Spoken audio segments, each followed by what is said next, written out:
तो दोस्तों आज हम देखने वाले एसी हिंदी का तो बहुत ही महत्वपूर्ण प्रश्न जो कि आपका संक्षेपण क्या है, संक्षेपण को परिभाषित करते हुए इसकी परिभाषा, अर्थ और विशेषता और इसकी विधि और प्रकारों का आपको वर्णन करना, ठीक है। इनके संक्षेपण होता क्या है, बेसिकली ये बताना है आपको कि संक्षेपण हम किसको बोलेंगे, इसको परिभाषित करते हुए, ठीक है। इनके संक्षेपण की जो है परिभाषा देते हुए आपको इसकी परिभाषा बताना है, इसका अर्थ बताना है और इसकी विशेषताएं बतानी है, इसका क्या लेखन विधि है बेसिकली वो बताना है और इसका कौन कौन सा प्रकार है बेसिकली आपको वो बताना है, ठीक है। तो हम बात करते हैं संक्षेपण होता है क्या बेसिकली। तो देखिए संक्षेपण का जो अर्थ है वो किसी भी लिखित या कथित विषय वस्तु को अर्थ दिशा के साथ जो है वो कम से कम शब्दों में रखने की प्रक्रिया को हम संक्षेपण या फिर सार लेखन कहते हैं। यानी कि संक्षेपण को सार लेखन के नाम से भी जाना जाता है, ठीक है। यानी कि संक्षेपण हम किसको बोलेंगे दोस्तों, तो संक्षेपण का अर्थ होता है कि किसी भी लिखित या फिर कथित कोई विषय वस्तु दे दिया गया, ठीक है, कोई भी लिखा गया हो या फिर कोई भी जो कहा गया हो, कोई भी विषय वस्तु हो सकता है, ठीक है, उसको अर्थबोध के साथ जो है वो कम से कम शब्दों में उसको रखने की प्रक्रिया को हम क्या कहेंगे,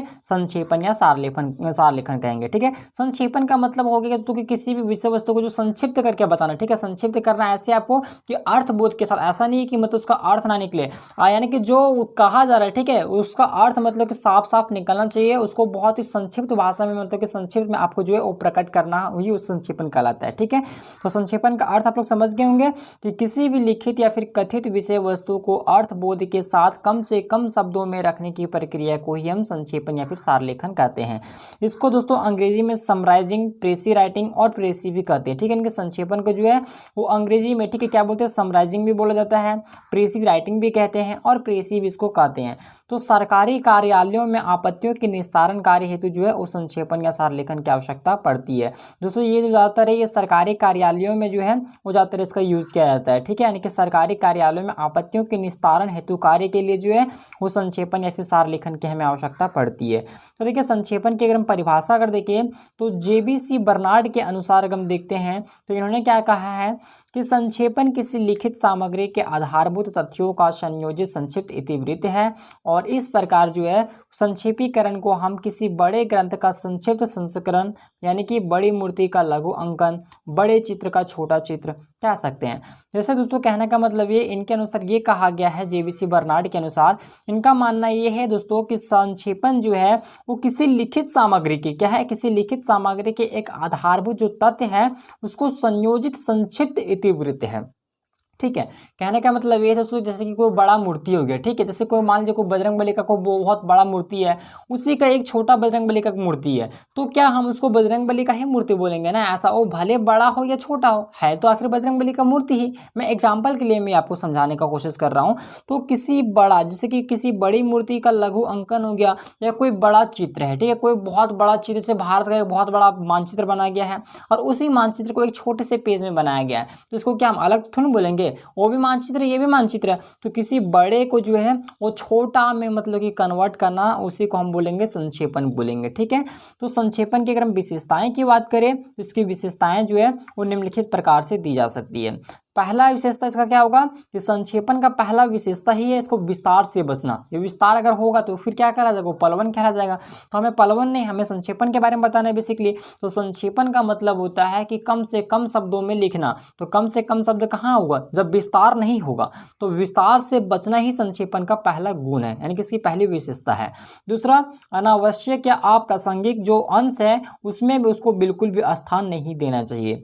तीसरा कि विचारों का प्रवाह जो है वो बिल्कुल बना रहना चाहिए एवं क्रमबद्धता खंडित नहीं होना चाहिए। यानी कि दोस्तों जो आप संक्षिप्त जो मतलब कोई आपको पैराग्राफ दे दिया गया या कुछ भी दे दिया गया, ठीक है, कोई विषय वस्तु दे दिया गया, अगर उसको आपको संक्षेपण करने के लिए कहा जाए तो ऐसा नहीं है कि आप उसको मतलब कहीं से भी बीच में मतलब काट उठ के निकाल देंगे और कुछ कुछ पार्ट वहाँ पे डाल देंगे, ऐसा नहीं करना आपको।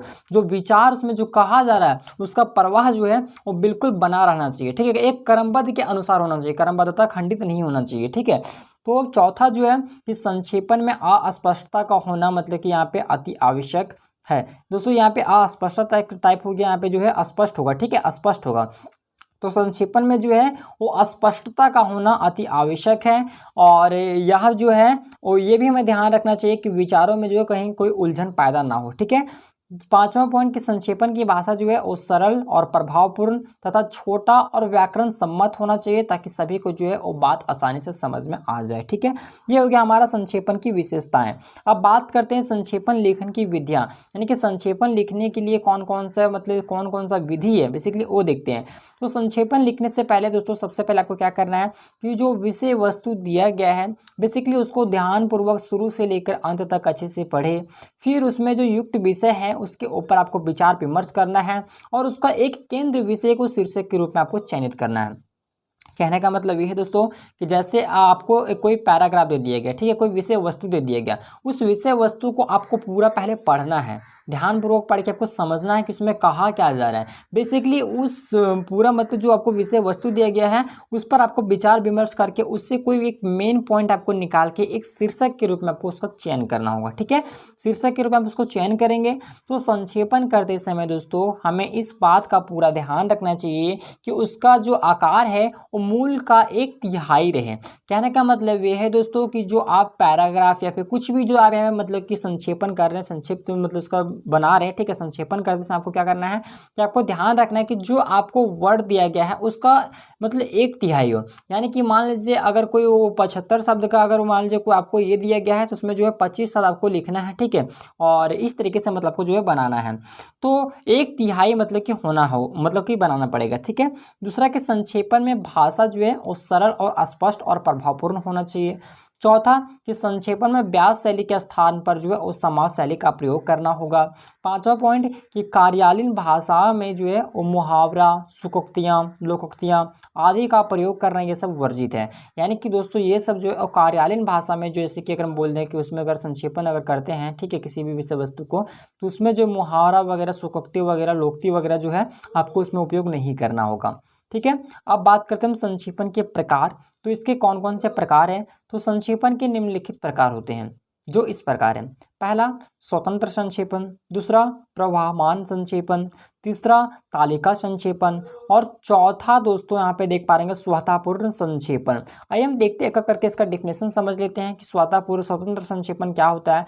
यह संक्षेपण जो है बेसिकली सामान्य प्रकार का होता है जिससे किसी लेख अंश का संक्षेपण कराया जाता है और स्कूलों और कॉलेजों की जो पाठ्य पुस्तक में मतलब इसे जो है वो एक स्वतंत्र संक्षेपण के रूप से जो है इसको जाना जाता है। ठीक है, तो स्वतंत्र संक्षेपण क्या हो गया कि यह संक्षेपण जो है दोस्तों एक सामान्य प्रकार का संक्षेपण है जिसे किसी भी लेख अंश का संक्षेपण कराया जाता है और स्कूलों कॉलेजों, ठीक है, स्कूलों कॉलेजों की जो पाठ्य पुस्तक होती है उसे स्वतंत्र संक्षेपण के नाम से भी जो इसको हम उस जानते हैं। ठीक है, दूसरा वहीं पे देखिए प्रवाहमान संक्षेपण।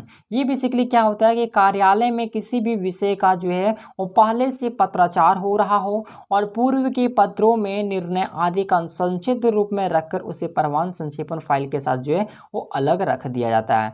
तो देखिए प्रवाहमान संक्षेपण का मतलब ये हो गया दोस्तों कि जो कार्यालय में किसी लंबे समय से कोई पत्राचार चल रहा हो तो उस पत्र को क्या किया जाता है मतलब कि प्रवाहमान करके जो है संक्षिप्त रूप से जो है उसको प्रवाहमान संक्षेपण के फाइल में को अलग रख दिया जाता है, तो उसी को जो है प्रवाहमान संक्षेपण कहते हैं। ठीक है, तीसरा तालिका संक्षेपण कि बहुत दिनों से चले आ रहे लंबे पत्राचार के संक्षेपण में एक से अधिक वैज्ञानिक पद्धति की सहायता लेनी पड़ती है और इस पद्धति के क्षैतिज ऊर्ध्वाधर कॉलम बनाए जाते हैं और ये ऊर्ध्वाधर जो कॉलम होते हैं बेसिकली 6 प्रकार के होते हैं। कौन कौन से? तो पहला हो गया क्रम संख्या, दूसरा पत्र संख्या, तीसरा दिनांक, चौथा प्रेषक, पांचवा प्रेषित प्रातक, ठीक है, और छठा विषय वस्तु। ठीक है, ये हो गया आपका दोस्तों तालिका संक्षेपण। ठीक है, तालिका संक्षेपण।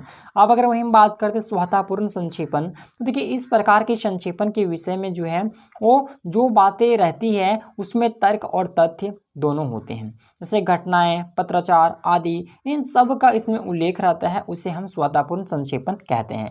तो ये था दोस्तों संक्षेपण क्या है, संक्षेपण का परिभाषा, विशेषता, इसकी अर्थ और इसकी विधि और इसके प्रकार। मैं उम्मीद करूंगा कि आपको यह वीडियो पसंद, वीडियो को लाइक कीजिएगा। अगर आप चैनल पर नए हैं चैनल को सब्सक्राइब जरूर कर लीजिएगा।